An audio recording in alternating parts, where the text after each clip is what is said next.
From Fox 8 Sports, this is the Black and Gold Review Show, sponsored by your Southern Quality Ford dealers, home of the best-selling truck 41 years straight, and the 2018 Nissan Titan, backed by America's best limited truck warranty. Cousins drops back, looks right under pressure, throws it, intercepted at the 45. P.J. Williams, he's going to return it all the way. He's going to walk in. Outstanding. Can't stop, won't stop. P.J. Williams, welcome into the Black and Gold Review Show. Deuce McAllister, Sean Vazan, I'm Juan Kincaid. And so far, playing on the road, there ain't no problem. No problem at all. No, hey, they won 4. Is that right? 4 in a row, or 4-0 on the road. That's what good teams do. That's what great teams do. Hey, maybe the Saints are even sneaking up on becoming an elite team in the NFL. We'll find out soon. I think we'll find out soon, but I agree with you when you talk about going on the road and being successful on the road. You know, this is the first time that they've done that since 2009, being 4-0. So starting to put it together, and it's going to be interesting to see how things unfold the rest of the season. This is the toughest stretch of the season for this team, and so far they're passing with flying colors. 2 wins in 2 games. All right, let's get you right to the playbook. Our first play in the book tonight, Demons vanquished. 3rd time is the charm for the Saints in Viking country. They get it done in a place where they had struggled over the last 2 meetings. It was interesting how they won this football game as well, because when you go back and look at the numbers, it doesn't seem that that would be the case. But they were able to create turnovers, ended with 3 throughout the game, turned it over 1 time themselves. But it was how they won the game what was so impressive. The look, the feel, the excitement, the happiness, the joy, the relief in that locker room after the game was raw, real, and a lot of it, I mean, to me, the embodiment of it was Marcus Williams, who had refused to talk about last year all off season, all training camp, preseason, even leading up to this week. But he finally let his guard down a little bit after the game, and just the look of just utter relief and joy and happiness, and that the weight of the world had finally been lifted. He finally let go of the burden of the Minnesota Miracle, and I think that's going to help him the rest of this season. So. And look, this game, they didn't build it up during the week, but we found out afterwards, like we always do, that this was a very big game. This was not just any old win for them. They've exercised demons in back-to-back games now. I mean, obviously the whole Drew Brees, Sean Payton thing against Baltimore. They take care of business against Minnesota. Is this a sign of what this team is really, truly about this year, guys? I mean, that you know, there's no mountain they can't climb over right now. Right now, I think it is. It's important for them to continue to grow and get better as well. I mean, because as they break down this film today on Monday, one of the things that you're going to go and see is there's room for improvement. So for them, figure out how can we continue to get better, because it's going to be important as you know, the stakes will continue to get higher. And this weekend is no bigger point than the stakes being high as you play the Rams. But I think it's important to continue to evaluate yourself and know that you can improve. I totally agree. Let's not kid ourselves. I mean, that was an imperfect game Sunday night in Minnesota. They can play better, and hopefully they will play better. But they won without playing their best football, which says a lot about this team. Back in the playbook with play number 2, complimentary football. They weren't great on offense. They weren't dominant on defense, but they were good enough in both areas, along with special teams, to be the team that they've struggled against in the past. Yeah, I'm sorry. Deuce kind of alluded to it. I mean, the stats said one thing, and they won by double digits. And they were up 17 points with 5 minutes left in the 4th quarter because of that snail's pace the Vikings were working at on that last drive. So the pick 6, this fumble recovery, I mean, which changed the game. Exactly. That was the play, in my opinion. They did exactly what they had to do to kind of come away with a dominant victory, although it didn't necessarily feel that way statistic-wise. Well, and one of the things that I'll say is how at points of that game, particularly from the 2nd quarter, probably midway to the 3rd or right at the beginning of the 4th, they dominated. They dominated. They go on a 20-0 run as far as scoring points and not giving up anything. It was just impressive to see them do that throughout the game. Now the question is, can you do it throughout the complete game and not just in a stretch? That's right. All right, playbook number 3. Go PJ, that's my PJ. Look, he stunk it up in the first part of the game, but really rebounded with the 2 biggest plays of the game that kind of changed the course of this game and how it finished up. I think for him, he continued to play with confidence, and I think that the coaches showed confidence in him. Now, whether they gave him help over the top or whether it was just him understanding the fits a little bit better, he continued to play. And there, for him to be able to get this interception, take it into the end zone, to be in on the tackle, to cause the fumble of Thielen, I thought those were impressive plays. Never stop competing, always on to the next play. This is why coaches preach this, because He was having a terrible game. Yes, he was getting picked on. He had a target on his back. All of a sudden, he makes the game-changing forced fumble. Then, to me, the game-clinching pick six. So that's why you always keep competing. Now, the key is, let's not kid ourselves. Like we said earlier, he did not play well in the first half. So he has to get better because that's on tape. And I guarantee you the Rams, especially if Kupp is playing next week, they're going to see that and they're going to target him again. Might this help his confidence, though? Yes, Can't hurt. absolutely. All right, play number 4, defensive do-over. Dennis Allen's changes were for the better. I think when you look at it, I don't know if it's necessarily was different calls that he was making or the guys just executing better. I mean, because there were times, there were run lanes and gashes that they were being hit with.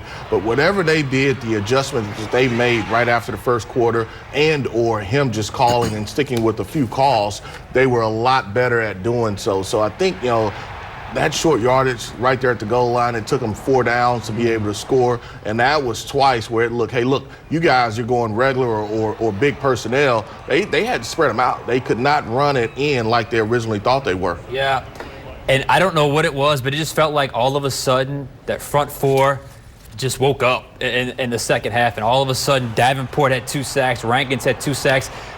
Cam Jordan didn't get a sack, I don't believe, but he was constantly providing pressure. And I think that certainly helped the back end in the second half as well. So, look, for whatever reason, they just dialed in that second half. And I think you're starting to see when that front 4 is dominating the opposing offensive line, you see what happens and you see the results. And I think that's the key to this defense. Can that front 4 provide a consistent pass rush? Not very often we talk about the front 4 getting some sacks, and Cam Jordan's name not even mentioned in that. He had no sacks.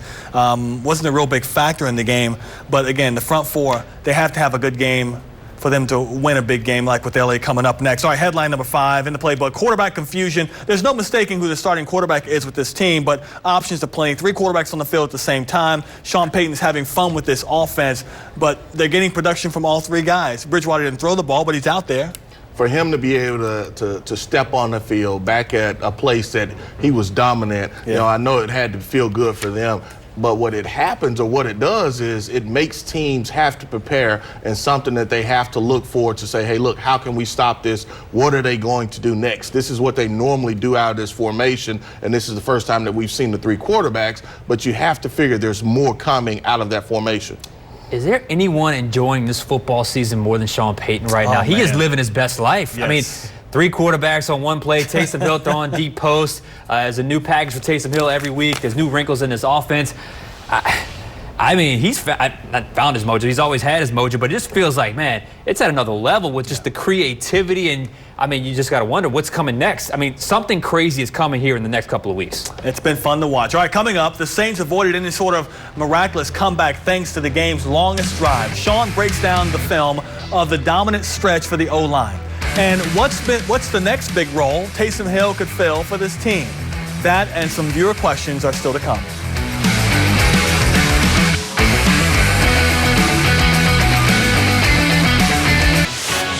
You're watching the Black and Gold Review Show, sponsored by your Southern Quality Ford dealers and the 2018 Nissan Titan. Welcome back in. We all knew that success in the trenches was going to be a big key to a Saints victory, and they proved that late last night. Sean's here to break down that part of the game plan. Indeed. Last week we made the comparison that the Saints were catching the kind of breaks they caught during their magical 2009 Super Bowl season. Well, last night we saw another 09 characteristic. With the Saints up late in the game, they were able to effectively run the ball to victory.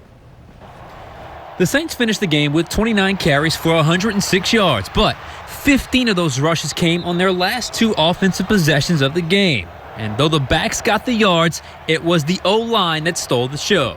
Late third quarter in the pony package with Mark Ingram and Alvin Kamara. Kamara goes in motion.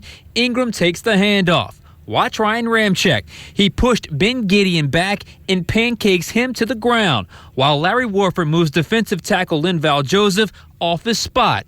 Ingram gained 8. Same drive, 3 plays later. Ingram off tackle this time. Now watch the entire left side of the Saints line of Unger, Andrus Peat, and Teron Armstead. They dig in and push the Vikings defensive linemen straight back.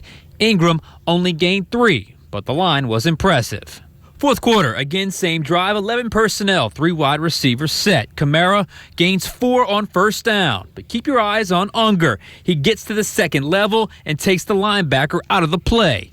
Pete also does a nice job at the line of scrimmage. On the very next play, the Saints go base personnel, I formation. The key is Larry Warford and fullback Zach Line. Warford pulls around the end and blocks Trey Waynes. Line gets to the second level to block Gideon. Ingram simply follows Line through the nice lane created for a 5-yard gain. Still the same drive, Kamara on second and short. Again, watch number 71, Ramczyk. Again, he pancakes a Vikings defender. This time, it's number 96, former Saint Tom Johnson. Kamara gained the first down. And finally, the first play of their last offensive drive. The Saints line up in their 2 tight end, 2 back power 22 personnel set. Everything about this play gives the appearance that they're running right. But Ingram cuts back to his left for the pitch and follows Armstead and tight end Ben Watson all the way to an 11-yard gain. Now, if there's a better tackle duo than Teron Armstead and Ryan Ramczyk in the league, I would love to know who they are. The Saints O-line as a whole has been elite all season long. And Deuce, when you line up, you got the lead. The defense knows you're running it, and still you're able to pound the ball like that. It's got to feel good, especially for an old running back like you. Well, it definitely feels good. And, you talk about taking a team's pride. That's really what you're doing. They're doing, you saw a couple times there, the safety's in the box. He's running free, and he still can't make the tackle. And so I thought the motion was really good. I mean, even if it's just to freeze the linebackers for a second, and then you can get to the second level, and that's what the offensive line and the tight ends were doing. So it's a really, really nice effort. What's the conversation like amongst the offensive linemen when you're dominating a defensive team that's supposed to be really good at stopping the run like the Vikings are? Well, the Vikings had some success stopping the run, but I think it was the consistent. Hey, look, we're going to consistently run it at you, and eventually some of those runs where they're plus 10, plus 12, they're going to be plus 30, plus 40. And it felt like you can sense the O-line heating up a little bit. Like, we got him. Yeah. We got him right here. Let's just push him over the edge of the diving board here. So. I think, look, the O-line has been phenomenal all season long. You're right. One of my favorite parts of this show is the film study. And Sean is our film study master each Wednesday night on Game Plan at 10:35. He looks back on the key plays from the previous week, and then on Sunday morning on Tailgate, Sean will give you the preview of the opposition that you will not see anywhere else. Let's get to some questions. We got a bunch on the show tonight, and fans are usually sending in a lot when they win. Submit it using the Final Play app on the Final Word feature, or the Final Word feature on the Final Play app. Is it time for Taysom Hill to be a deep threat? They need someone to take the top off the defenses. Of course, with Ted Ginn Jr. out. That's from Harold and Metairie. What do you think? He can do everything else. Why not?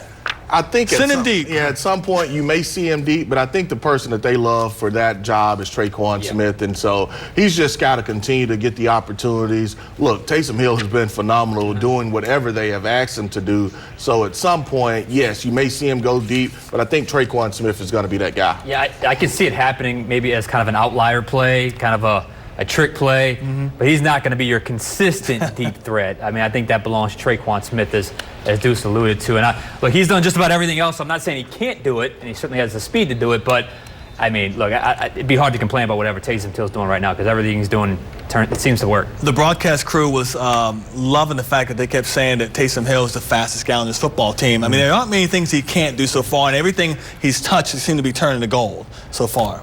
So far, that is correct, but I think there's maybe 1 or 2 guys that would love to give him a run for it. But hey, whatever he's doing, so be it. Our next question comes from Harold and Metairie. When Taysom Hill's in the game playing quarterback, does he have an earpiece in his helmet when him and Drew are on the field at the same time? Deuce, you can answer that one best. No, he does not. He comes in. He is just the extra player. Drew actually still calls the play, and then he will go out as a receiver, etc. Now, what Taysom does have the ability to do is be able to check. Now, he has to make sure that he's giving the play to the linemen as well as to the receivers, like the pass. I think that was a check. I mean, because he saw the defense as far as what they were doing, but the earpiece is only in Drew's ear. Yeah, it looked like Harrison Smith was way up pre-snap. Taysom saw it, adjusted something.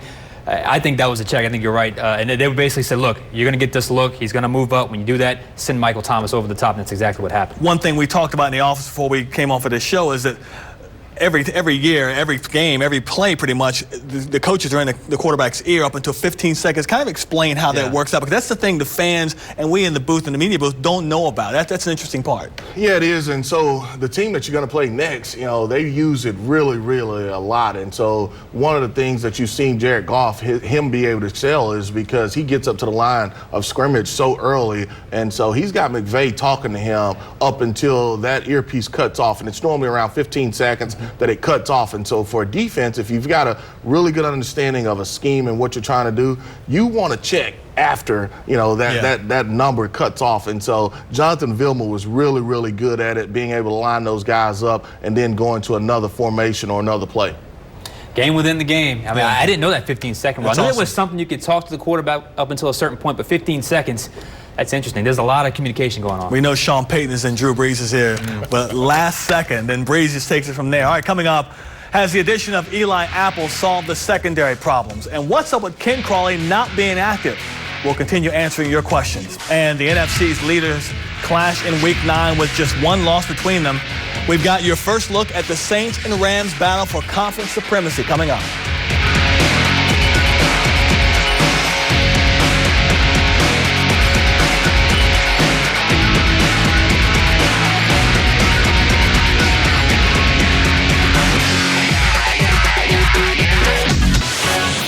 Watching the Black and Gold Review Show, sponsored by your Southern Quality Ford dealers and the 2018 Nissan Titan. All right, welcome back in. Continuing with our fewer questions, and this one comes from up in Ponchatoula, Strawberry Country, from Chuck Thoe, our friend. Is Crawley so bad, Ken Crawley, that he goes from starter to inactive after the trade of Apple? Wouldn't he at least be the best backup in case of injury? That's always under consideration and something that they have to look at. Here's the problem. He doesn't play on special teams. So if he is not the starter as far as a corner is concerned, you're just carrying him as an extra body, and then you need other guys that participate mainly on special teams that can come in and help you. The one thing that PJ can do is he can play in the slot and then slide out at corner, but that's kind of the issue that they have with Ken Crawley not being active. You can only carry 46 players on game day. Yeah, it's a numbers game. And you saw how good Justin Hardy was last night on special teams. That's the main reason why he's active every single week, because of his special teams prowess. But Ken Crawley, look, I was surprised to see Eli Apple play every single snap, but that's kind of the way it goes, because he can't play nickel either. He's an outside cornerback, and that's pretty much it. Our next question comes from Mike in Marrero. Your thoughts on trading Teddy Bridgewater and PJ Williams for Patrick Peterson? Not sure if that could happen. Trade deadline, by the way, 3 p.m. on Tuesday Central Time. We're waiting to see if something happens, but how about that as a trade? Would the Cardinals be interested after they drafted Rosen? Yeah. Look, nice thought, but that trade will not happen, I guarantee you. You're not going to trade. They just drafted Rosen. They're paying. He was a quarterback up at Bradford. Yeah. Not to dress, because he has a bonus in his contract. So that's a trade that's not going to happen, particularly for Patrick Peterson. They may be interested in picking up another corner, but not with Teddy Bridgewater, being in that package. That was my next question. Is there somebody out there cornerback-wise they may be interested in going after before 3 p.m. tomorrow? There's a couple names that you hear. The question is at what cost, and then are those teams really, truly trying to blow things up? You see the movement today with Cleveland getting rid of their head coach and offensive coordinator. So are they trying to move some players? I doubt it. Not any of the young pieces, but there are other teams that are trying to move some players. All right, coming up, the Saints' 8-game win streak was snapped last season by the Rams. Can the Black and Gold return the favor against the 8-0 Rams? We'll preview the matchup next.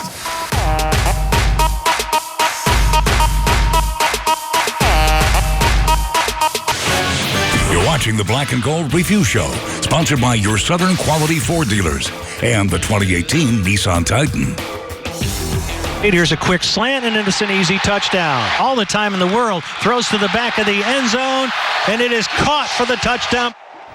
Time now to look ahead to the team's next opponent. What a game it's going to be inside the Dome next weekend. 8-0 Rams, 6-1 Saints. a battle for supremacy in the NFC. And if you look at the Rams last weekend, this past Sunday, they won a tough game against Green Bay where they forced a turnover late on a kickoff after they had scored.